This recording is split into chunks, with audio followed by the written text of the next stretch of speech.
वाले work done in isothermal process. अब isothermal process में जो हम काम देखेंगे कि भाई एक आइसोथर्मल प्रोसेस, सबसे पहले आपको समझना है कि आइसोथर्मल प्रोसेस एक्चुअली में है क्या। ठीक है, यानी कि आप किसी भी सिस्टम में कोई चेंज कर रहे हो बट टेम्परेचर हमेशा कांस्टेंट रहना चाहिए। तो यानी कि मैं बोल सकता हूँ कि if there is a change, if there is a change in a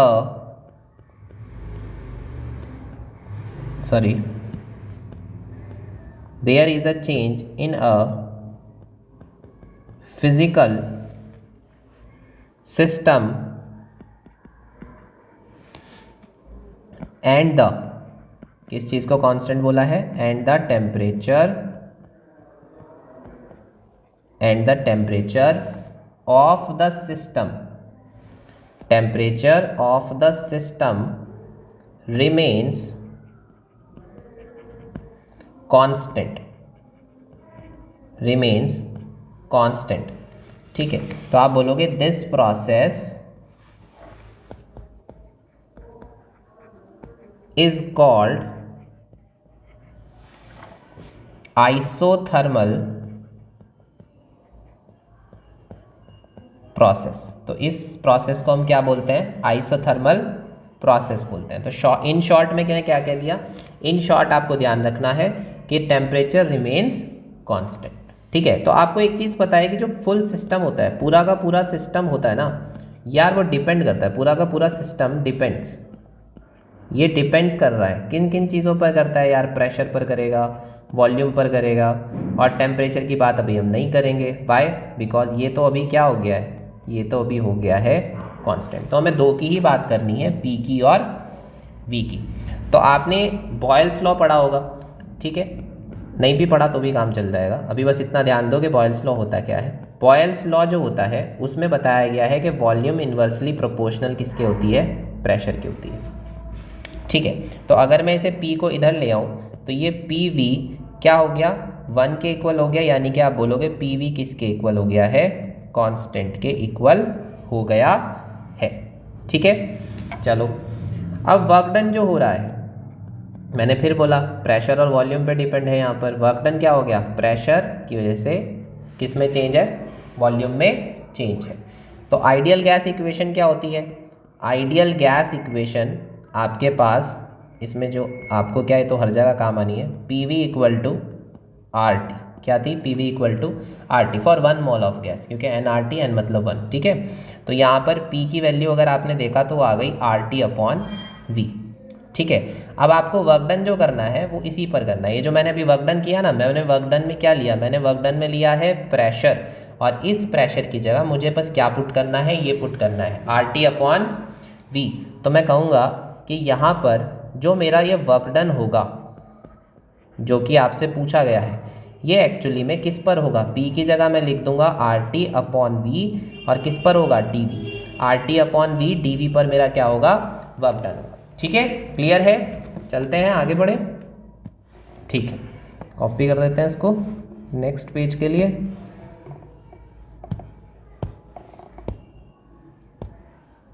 चलो ठीक है, तो अभी हमें क्या करना है, वर्क डन की जगह मैं क्या लिख देता हूँ, W।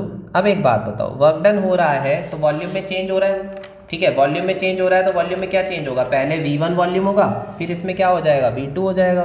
तो मैं बोलूँगा कि यहाँ पे वर्क डन का चेंज है, V1 से कहाँ तक जाना है, V2 तक, और मेरे पास है आर टी अपॉन वी, और साथ में क्या है, डी। क्लियर है, चलो अब R और T दोनों के दोनों क्या होते हैं, कॉन्स्टेंट है, R भी कॉन्स्टेंट है मेरे पास, और टी भी मेरे पास क्या है, कांस्टेंट है, क्योंकि आइसोथर्मल प्रोसेस है। तो दोनों इंटीग्रेशन के अंदर क्या कर रहे हैं भाई, इनको बाहर निकालो। वर्क डन ये आ गया आर टी इंटीग्रेशन, V1 से कहाँ जाना है, V2, अंदर क्या बचा 1 अपॉन वी, और साथ में क्या आ गया, डी वी, यानी कि मुझे इंटीग्रेशन बस किसका करना है, 1 अपॉन वी का। तो work done equal to R T, और आपको पता है 1 upon V, 1 upon V, 1 upon x log के फॉर्म में आ जाता था।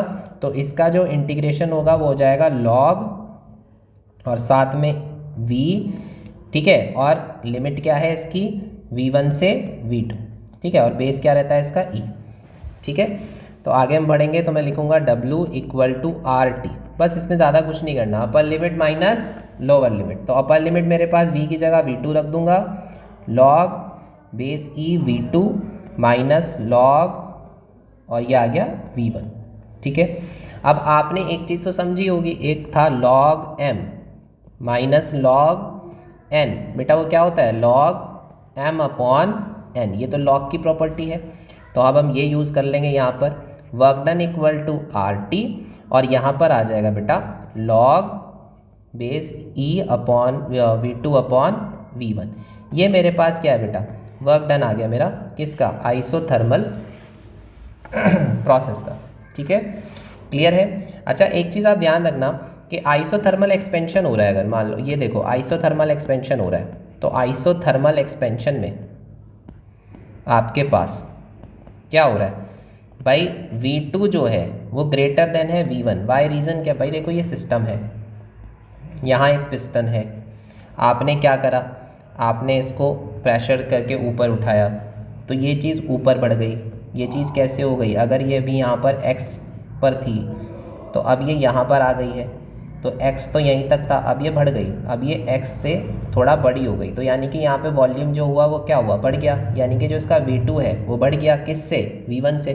तो V2 ग्रेटर है किसका, V2 ग्रेटर देन V1, यानी कि आप इस केस में लिख सकते हो कि गैस क्या कर रही है, गैस कर रही है बेटा एक्सपेंड, गैस एक्सपेंड्स इट्स क्या, gas expand its volume. Gas ने अपना क्या किया, वॉल्यूम को क्या किया, जो पूरा का पूरा सिस्टम था उसके अंदर गैस भरी हुई थी, उसने अपने आप को एक्सपेंड किया।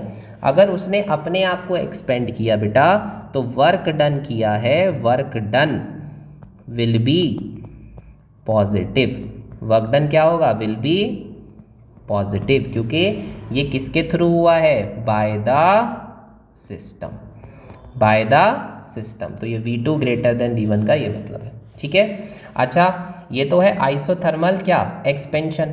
अब आप कहोगे सर एक चीज़ और देखी थी, वो था आइसोथर्मल कंप्रेशन। तो बेटा कोई बात नहीं, आइसोथर्मल कंप्रेशन क्या होगा भाई, एक सिस्टम है, इस बार आप इस पूरे सिस्टम को क्या कर दो, कंप्रेस कर दो। अब जब कंप्रेस हो जाएगा तो ये बेचारा यहाँ पहुँच जाएगा कहीं, पूरा का पूरा पिस्टन, ठीक है, यहाँ आ गया, तो इससे ये जो यहाँ पर गैस थी इसका वॉल्यूम कम हो गया, क्योंकि पहले वॉल्यूम ज़्यादा था अब कम हो गया। तो मैं बोलूँगा इस केस में जो V2 होगा वो स्मॉलर देन होगा V1।